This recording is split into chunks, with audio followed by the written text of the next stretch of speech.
is one of the most trusted sources for recipes in the nation. And today she's helping us celebrate National Fried Chicken Day with her extra crispy batter. Please welcome the awesome Julia Collin Davison. Hey, Julia. Hello. So nice to see you. Nice to see you, too. We always love it when you join us here. I mean, even through Zoom, it's a big deal for us. Let's talk about fried chicken here. Here's the way I see it, Julia, and you can help me out with this.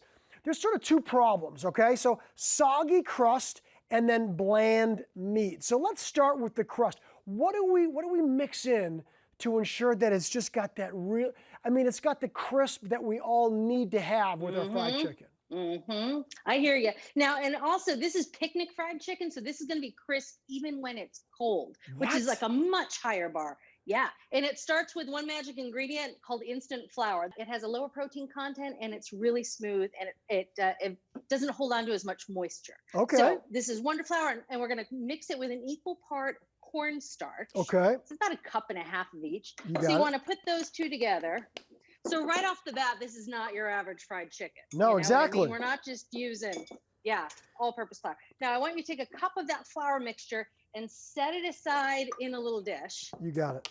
And so now we're going to get some Seasoning. spices in there. Yeah, all right. So we got some black pepper, some white pepper, some salt, some garlic powder, some dried thyme.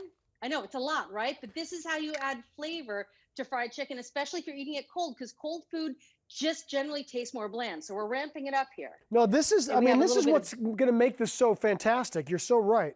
Yep.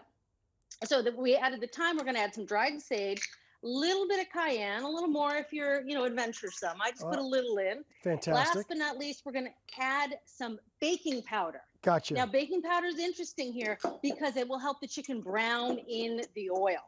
So, not just for baking powder. You can also mix baking powder, baking soda with ground meat, and it helps tenderize the meat. So, those ingredients, they're not just for baking. They have good uses in cooking, too. All right, so you're going to set up your breading. So, we have the plain flour, we have the seasoned flour, and in the middle, we're going to have a bowl of water. Okay, very good. Now, do we mix a little water into this mixture before we put it into the line? Yeah. See, you know it already. Here's a 1/4 cup of water. Julia. Right into the seasoned mixture. And this is weird, right? This is weird. It's a little weird. Tell me why.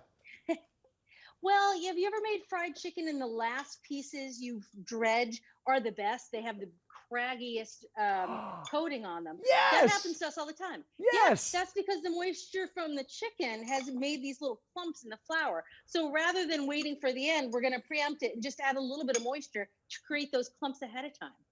Oh my gosh, that is fantastic. Oh, you can smell all those spices.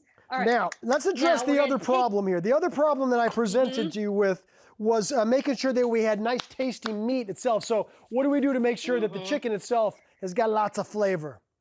So easy. It's called a brine. Brine is simply salt water, and you soak the chicken in there for at least 30 minutes, up to 2 hours. And the brine ratio is about 1/4 cup of table salt to 1 quart of water. You just soak the chicken right in there in the fridge. Easy. And the salt not only flavors the chicken, but it actually changes the protein structure so that the chicken will be more moist. All right. Now working with 2 pieces at a time, you dredge them first in the mixture without the spices. Yeah. Now, usually when you're doing a breading, this middle bowl is full of egg white or eggs. Now, we're using water. Eggs add too much moisture, and it made the coating soggy. So by using water, you avoid that. So a quick dunk in the water, and then into the seasoned mixture. I love all of the tips. Dunk in the water, into the seasoned mixture. Yep. And then, this is the key. When you're in the seasoned mixture, I see you using tongs. You see how messy my hands are? Yeah, get in there. I started with my hands. Okay, so get in the seasoned mixture. In there, yeah, and you really want to pack it on the chicken. You really want it to stick. Okay, there we go. I often take my rings off for this and then get remarried after the chicken's fried. There you go. You're allowed. You're allowed. I mean, I don't know what's going to happen to my ring, but that's good. So you really want to pack it on there. You really want to pack it on there. When you're done, just place them on a rack. Yep. Yeah, I know. Yeah, you want to go wash your hands? No, I'm good. Come on now. I like to get messy. I know, I do too. That's half the fun of cooking, right? All right, now we're ready. You want to let this coating sit on the chicken for at least 30 minutes, up to 2 hours. If you let the coating sit, it will stick to the chicken as you fry. I'm going to say that again. If you let the coating sit, it will stick to the meat as you fry. And this works for fried chicken, any breaded cutlet you make. Let it sit at least 30 minutes and it won't come off when you're cooking. You're the All right, best. Okay, let's now- start frying. Woo! All right, I got a big pot of oil over here. Yup, me too. And I know, like, and we're you just. want to heat. Go ahead, go ahead. I was just going to say, I know you actually fry them twice. We're just going to show one fry here, but take us through the frying process for you. Yeah, so this is a nice big pot of oil. It's vegetable oil.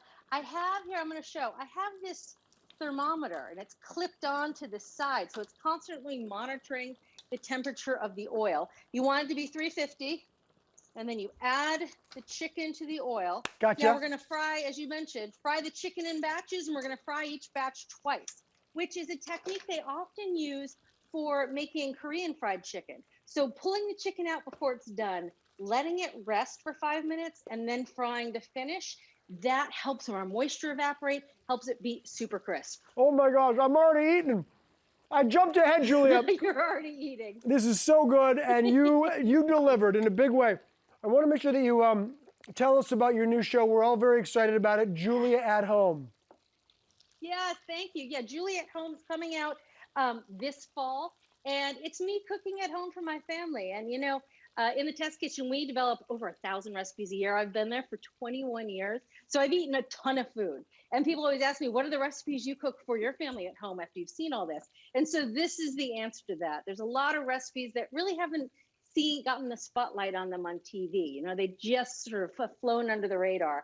And so you see me cooking at home, and it's really, you know, it's bare bones. I'm measuring, I'm chopping everything, and you get to see what it's like in my little kitchen and how to put a dinner together. Listen, I've seen it firsthand, and it's the best, and we're so excited for you. Let me tell you this is the best fried chicken I've ever had. That crunch, amazing. So good. Great to see you. All right, everybody, for more genius recipes from Julia, go check them out, americastestkitchen.com. And as always, you can grab this recipe at hallmarkchannel.com.